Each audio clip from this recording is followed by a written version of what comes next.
Ce matin avec un mot extraordinaire que j'aime beaucoup. Je voudrais simplement vous montrer à travers ce mot. Je ne le prononce pas parce que tout le monde le connaît par cœur. C'est le mot Bereshit. Et on retrouve ce mot dans Jean 1, versets 1 à 5. Ce mot ne veut pas dire dans le commencement. Ce mot veut dire bien comment il est traduit au commencement. Et Jean nous rappelle, dès qu'on commence le Nouveau Testament, au commencement était la parole, et la parole était avec Dieu, et la parole. Il nous renvoie au commencement. Alors, puisqu'il nous renvoie au commencement, j'ai la joie de pouvoir aller au commencement. Je vais aller seulement sur ce mot, et je vais rester pendant 30 minutes sur ce mot avec vous. Alors, voilà le mot, Bereshit. On va essayer de voir ce qu'il y a dans ce mot qui soit si extraordinaire. Quand Dieu commence avec la lettre B désigne la maison, désigne l'être humain. Regardez, ça symbolisait à l'époque une tente. Aujourd'hui, on pouvait dire, c'est là où habite la famille. Donc, Dieu veut montrer quelque chose. C'est que tout le texte que vous avez n'a pas été écrit pour Dieu, il a été écrit pour des gens qui habitent dans une tente ou les gens qui habitent dans une maison. Donc, nous sommes appelés à savoir que cette lettre qui nous a été envoyée par des gens qui vivent, en tout cas, en famille. La deuxième lettre, c'est la lettre Resh, le R en français. Le premier, c'est le B. Le deuxième, c'est le R en français. Et cette lettre, dans l'ancien hébreu, ne symbolise pas une maison comme la lettre B, mais symbolise une tête. Tout à l'heure, on va voir ce que ça signifie. Ça symbolise une tête. La troisième lettre, Aleph, symbolise la tête du bœuf. Vous vous rappelez, si vous aimez beaucoup le livre d'Ézéchiel, chapitre 1, chapitre 10, vous verrez que Dieu se présente sous 4 formes. Et l'une des formes qu'il prend, c'est la forme du veau ou du bœuf, si vous voulez. Mais la lettre Aleph, qui représente Dieu, était représentée par cette tête de bœuf dans l'Ancien Testament. Quatrième lettre, c'est la lettre Shin. C'est ce qui représente un CH dans votre truc, ou un SH, si vous voulez. Et cette lettre est représentée par des dents d'une fourche. Cela, on verra tout à l'heure ce que ça représente, mais ces dents ne viennent pas pour coiffer l'individu. Ça représente les dents d'une fourche, donc ce n'est pas du tout une lettre vers laquelle on court, mais c'est une lettre qu'on sait qui va appliquer une sentence. Et ensuite, nous avons la lettre Yod. La lettre Yod représente la main de Dieu. Et regardez bien comment la main est tournée, c'est la main droite. Et vous comprenez que Bereshit a à voir avec la main droite. Qu'est-ce que ça veut dire? Et enfin, Bereshit commence par la deuxième lettre de l'alphabet, mais se termine par la dernière lettre de l'alphabet. Et cette lettre représente une quoi? On dit souvent la marque, le signe. On aura l'occasion de vérifier ça. Et on y va tout de suite. Quand on regarde ce mot, on le regarde en détail. Ce mot Bereshit, qui veut dire « au commencement », a un énorme message à nous donner. Rien que le mot. Dieu nous dit que voilà le premier mot que j'ai utilisé, le premier mot que j'ai présenté à l'homme. Et dans ce premier mot, il y a toute l'histoire du salut. On va essayer de le voir ensemble.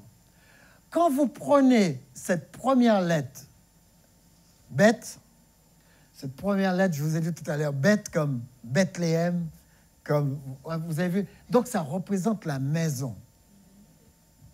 Et ce bête représente donc la famille. Mais qu'est-ce qu'il y a derrière cette lettre? Cette lettre représente la famille, mais si on prend la deuxième lettre qui représente une tête d'homme, c'est-à-dire tête d'homme, il a la prééminence sur tout. C'est l'homme qui va nommer les animaux, c'est l'homme qui va prendre la terre en charge. C'est l'homme qui a la gestion de la terre. C'est pourquoi la lettre Resh, qui représente une tête d'homme, a la prééminence sur tout. L'homme, quand il veut tuer un animal, le tue. Quand il veut planter une vigne, plante la vigne. Il fait ce qu'il veut. Il détient ce libre arbitre. Mais laissez-moi vous dire quelque chose. Même si l'homme détient le libre arbitre, sachez que le libre arbitre ne nous libère pas de tout. Je me rappelle une personne qui m'a dit, tu sais, moi, je ne suis pas croyant, mais je suis libre. Mais tu es libre jusqu'à quand? Mais si tu es libre, sors dans la rue, prends des cailloux, envoie sur toutes les voitures qui passent. Tu vas voir à quel point tu es libre. On va te montrer qu'il y a des règles à la liberté. Et ici, on nous dit, l'homme doit à la prééminence sur tout, mais il doit avoir un devoir de gestion envers tout. Et ce mot qu'on a vu, Aleph, qui représentait le bœuf, représente le leadership, représente la force, représente l'Éternel, le Seigneur, représente celui qui est le numéro 1. Donc, dans le shin montre une dent, et cette dent, qui est sous forme de fourche, représente tout ce qui détruit, tout ce qui consume. On le verra en détail tout à l'heure. Je reprends le yod représente la main, le bras, il représente tout ce qu'une main peut faire, il représente le travail, une œuvre. Et le tav, qui est la dernière lettre, représente la croix, c'est-à-dire une alliance qui va être faite. Maintenant, si vous regardez de l'autre côté, on regarde bien en détail, les deux premières lettres mises ensemble, donnent bar. Et ce bar représente le Fils. Et la troisième lettre derrière représente Dieu. Je vais essayer simplement de le rendre facile pour vous. Regardez comment Bereshit commence. Bereshit commence par le mot bar. Regardez bien. Et ensuite, Dieu. Qu'est-ce qu'on lit? Bar, c'est le Fils. En fin de compte, on nous dit que Dieu, dans Bereshit, Dieu, dès le premier mot, qui a la prééminence et la force surtout, Dieu l'a donné à son Fils. Voilà, c'est ici le Fils dont Dieu a donné ce privilège. Et ce privilège, Dieu le lui a donné parce qu'il est celui qui va venir pour être détruit. Et quand il va venir pour être détruit, il l'aura fait à cause de son bras, à cause de son œuvre. Donc il l'aura fait volontairement, et c'est volontairement qu'il va donner sa vie. Dès le premier mot de la Bible, Dieu nous dit, voilà, dès le commencement, je vous annonce ce qui va arriver. Dans un seul mot, Dieu nous dit, voilà, c'est le commencement, mais je vous dis que le commencement a une fin, il se termine par Tav, et il se termine par un signe d'alliance qui va être fait. Donc le Fils que moi, je vous ai donné, c'est volontairement qu'il va être détruit sur la croix pour vous. C'est pourquoi j'aime ce mot Bereshit.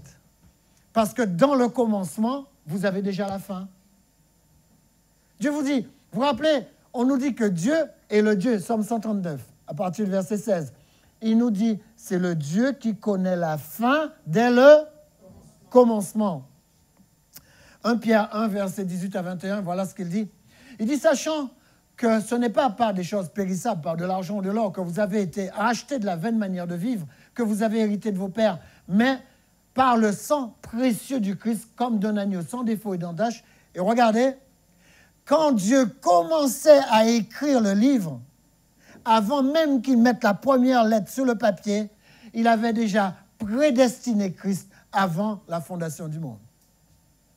Avant d'écrire quoi que ce soit, il avait déjà prédestiné Christ. C'est la raison pour laquelle, quand Dieu a commencé à parler, il pouvait tout mettre en place, parce que tout était déjà mis en place. Donc, quand vous lisez la Bible, ayons notre regard sur la Bible. C'est mot par mot. Chaque mot que Dieu donne dans la Torah est important. Et ça, vous ne le voyez pas quand vous lisez la Bible dans une autre langue. Vous ne percevez qu'ici. C'est la raison pour laquelle il est très important de comprendre que nous avons été, l'agneau de Dieu nous a été donné dès la fondation du monde. Il a été prédestiné à être celui qui devait être sacrifié. Mais revenons à notre texte. Quand vous regardez Bereshit, vous regardez les 2 premiers mots, je vous ai dit, cela représente le Fils de Dieu. Regardez le texte qui suit. Le texte qui suit est celui-là. Vous avez tout pleinement dans le Fils. En regardant le premier mot, vous avez déjà le Fils en tête. Vous avez tout pleinement dans le Fils, qui est le chef de toute domination et de toute autorité. Vous vous rappelez dans le Jardin d'Éden, on avait donné l'autorité et la domination à Adam quand il était dans le jardin. Et ici, on nous dit, il ne l'avait pas pleinement. Adam n'avait qu'un droit de gestion d'Éden. Mais Adam n'avait pas un droit absolu. Il faut bien comprendre ces deux choses. Nous, sur terre, nous avons des droits relatifs. Mais en ce qui concerne Dieu, Dieu a des droits absolus. Ce matin, je disais à ma fille, il faut bien faire cette nuance. Dieu est incréé. Il est incréé pour notre sphère. Nous, on a été créés sur terre et nous sommes des créatures. Nous ne pouvons pas comprendre ce qui est incréé. Les amis, vous voulez une définition d'incréé? Regardez ma définition d'incréé. Ma définition de l'incréé est celui-là. C'est un sujet qui est sujet à lui-même. Vous ne pouvez pas être sujet à vous-même. Essayez de vous empêcher de respirer. Essayez d'empêcher votre sang de circuler. Dieu fait ça quand il veut et comme il veut. Parce que Dieu est incréé. Dieu est sujet à lui-même. C'est le seul au monde qui est comme ça. Nous ne sommes pas sujets à nous-mêmes. Nous avons reçu un certain nombre de notions et nous sommes déterminés et les choses sont mises en place. Quand Dieu a permis que notre cœur batte, il a permis qu'il batte pour un certain temps. Mais nous ne pouvons pas dire que nous allons arrêter le cœur de Dieu quand nous voulons. Dieu n'est pas sujet à l'homme. Dieu n'est pas subordonné à qui que ce soit. Allons juste un peu plus loin. Quand vous regardez les 2 mots qui suivent, vous vous rappelez, je vous ai dit, quand vous regardez les 2 premiers mots, vous voyez quoi? Le Fils, Bar, le Fils de Dieu. Et là, quand vous regardez cette lettre toute seule, vous savez très bien que cette lettre représente le Père. Cette lettre, Aleph, représente le Père, et cette lettre représente Ab. Ab, c'est le Père. Regardez bien, on a pris ça et on a mis le bête du Bereshit derrière. Ça donne Père. Ça signifie que le Père, c'est la force de la tente. Il n'y a pas de famille sans qu'il soit rattaché à Dieu. Cette notion n'existe pas dans la Bible. La vraie famille a comme force Dieu. C'est pourquoi on dit, quand on demande la bénédiction sur un couple, on demande la bénédiction au nom de Dieu. Parce qu'un couple, dans la Bible, n'est pas 2 personnes, mais 3 personnes. C'est-à-dire l'homme, la femme et Dieu. C'est Dieu qui supervise un couple. C'est la raison pour laquelle il est écrit ici. Regardez, quand vous prenez la lettre qui représente Dieu et que vous le mettez avec la lettre qui représente la famille, Dieu est la force de la famille. Mais regardez, quand vous prenez cette lettre et que vous le mettez avec celui-là, on nous dit, mais le Fils est la tête de la famille. Dieu est la force de la famille, mais le Fils est la tête de la famille. Vous voyez la différence? C'est la place que Dieu lui a réservée. Et allons un peu plus loin. La 3e lettre, quand vous prenez le Aleph et le Shin, Aleph et le Shin te dit la force plus les dents représentent le feu, ça donne H. Et H, c'est le feu. Qu'est-ce que Dieu dit? Je suis un feu dévorant.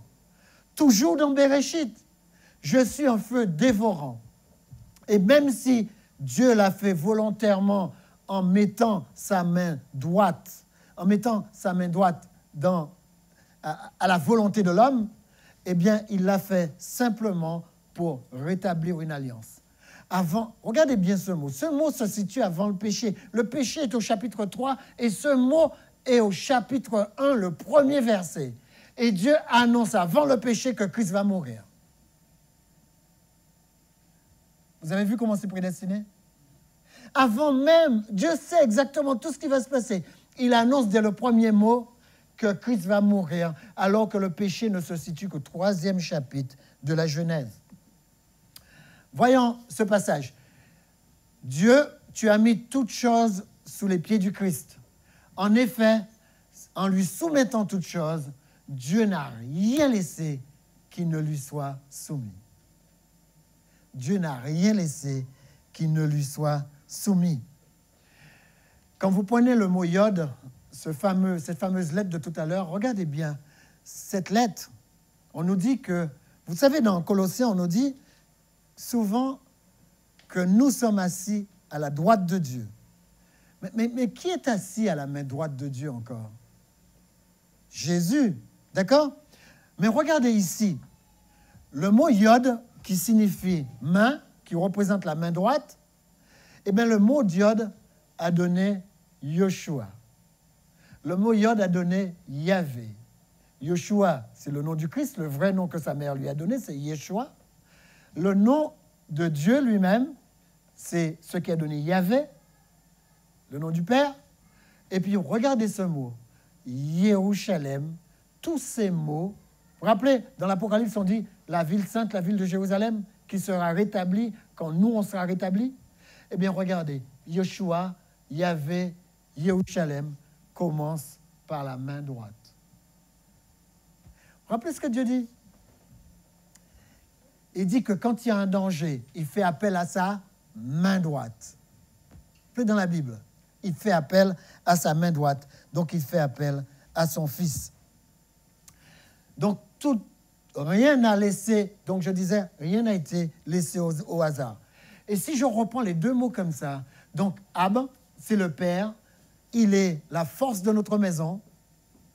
Quand on dit qu'on est chrétien, quand on dit qu'on appartient à Christ, sachez qu'on appartient par répercussion au Père et que votre maison doit avoir une force et cette force doit venir de Dieu. C'est la raison pour laquelle les chrétiens se présentent à Dieu. Le chrétien, quand il se présente à Dieu, il va chercher sa force. Rappelez-vous, dans Néhémie 8, verset 10, il dit « La joie de l'Éternel sera votre force. » Les amis, notre force vient de l'Éternel. Et bar signifie que Christ est la tête de notre maison. Vous vous rappelez ce mot bar qui a donné bar mitzvah? Vous vous rappelez bar mitzvah? Ça vous dit quelque chose? Quand les Hébreux, ils ont 13 ans, on leur fait passer leur bar mitzvah. Bar mitzvah veut dire enfant de la loi, fils de la loi. Les garçons passent donc leur bar mitzvah. Dans Apocalypse 21, verset 6, il dit « Je suis l'alpha et l'oméga. » Le premier et le dernier, le commencement et la fin. Quand vous le mettez en hébreu, regardez ce que ça donne avec le premier verset de la Bible. Il dit « Bereshit bara Elohim et ». Bereshit au commencement, créa, Dieu est. Ce mot n'a jamais été traduit. Il n'est pas traduit dans votre Bible. Il est quasiment intraduisible. Et vous savez pourquoi il est placé là? Regardez ce que dit Jésus. Jésus dit, je suis l'alpha et l'oméga. En grec, l'alpha, c'est quoi? La première lettre de l'alphabet. Et en oméga, la dernière lettre de l'alphabet. Et regardez, la première phrase de la Bible. Il y a ce mot qui n'a jamais été traduit. Et ce mot, c'est le mot « et ». Et ce mot reflète la première lettre de l'alphabet hébraïque, qui est Aleph, et la dernière lettre de l'alphabet hébraïque. Les amis, vous savez pourquoi ce mot est invisible? Il ne paraît pas dans votre texte? Parce que Dieu lui-même est invisible. Dieu s'est placé là, vous ne le voyez pas avec les yeux, mais vous le comprenez quand vous le visionnez. Vous comprenez? Au commencement, créa Dieu, première et dernière lettre de l'alphabet, d'accord? Celui qui représente la première et dernière lettre de l'alphabet.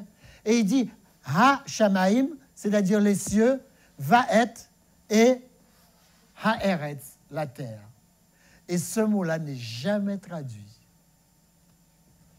Dieu est caché dans sa parole. Si vous ne cherchez pas Dieu, vous ne le trouverez pas. Dieu est caché. Dieu est un Dieu qui se cache. Même si souvent, il se révèle. Mais il se révèle à qui? Il se révèle à celui qui va le chercher. L'apôtre Paul dit, car Dieu a voulu qu'on le cherchasse à tâtons. À tâtons, tout petit, à tâtons. Il faut chercher Dieu pour trouver Dieu. Et Dieu dit, je suis donc l'Aleph et le Bet. L'Aleph et le Tav, excusez-moi. Je suis donc l'Aleph et le Tav, le premier et le dernier, le commencement et la fin. Regardez, dans Isaïe 46, versets 9 à 10. Souvenez-vous de ce qui s'est passé dès les temps anciens, car je suis Dieu, il n'y en a point d'autre. Je suis Dieu et nul n'est semblable à moi, ou nul n'est comparable à moi. J'annonce dès le commencement ce qui doit arriver. Vous avez vu quand il a donné Bereshit, il dit, dès le commencement, je vous annonce déjà que Christ va être sur la croix. Dès le commencement. Et moi, j'ai trouvé ça extraordinaire. Et longtemps d'avance, ce qui n'est pas encore accompli. J'ai dit, tout ce que je décrète, tout ce que je déclare, subsisteront et j'exécuterai toute ma volonté. Toute ma volonté. C'est la raison pour laquelle Bereshit subsiste. Dès le commencement, dans le commencement même, je vous annonce ce qui doit arriver. Mon fils mourra en signe d'alliance pour plusieurs.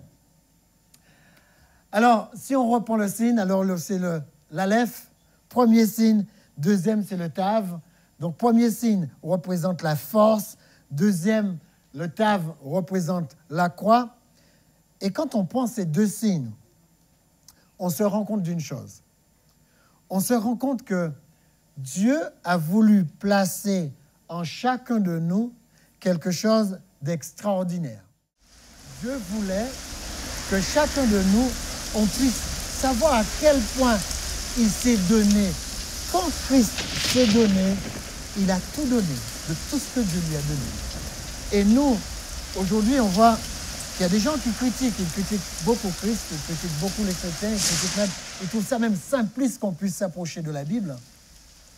Mais laissez-moi vous dire quelque chose. Ce n'est pas simpliste. C'est simple. Dieu n'a pas voulu faire de sa présence, de sa relation, quelque chose de compliqué. Dieu a voulu simplement mettre tout à notre disposition, en toute simplicité. Donc, ce n'est vraiment pas simpliste, même si ça paraît simple. Parce qu'il dit que si vous voulez être né de nouveau, vous n'avez pas besoin de toutes ces preuves. Si vous voulez être né de nouveau, eh bien, il vous suffit simplement de vous approcher, de confesser vos fautes et une fois pour toutes, entrer dans la régulation de Dieu en ayant une nouvelle naissance à travers le Saint-Esprit. Les amis, le baptême est fait pour ça. Le baptême, c'est quoi? Le baptême, c'est la mort du Christ. Vous mourrez avec Christ. Et quand vous sortez de l'eau, vous ressuscitez avec Christ. Beaucoup de gens ne comprennent pas ça. Je suis heureux d'avoir des gens autour de moi à qui je peux dire une seule chose. La terre passera. Vos années passeront. Votre sourire passera.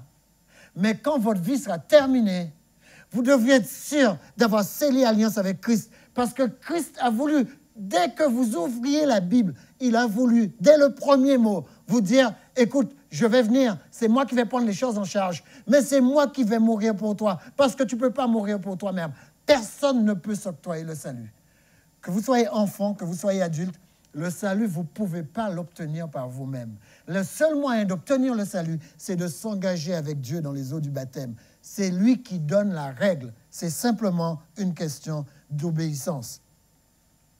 Quand on regarde le tombeau, on se rend compte d'une chose, c'est que Jésus a voulu le traverser volontairement.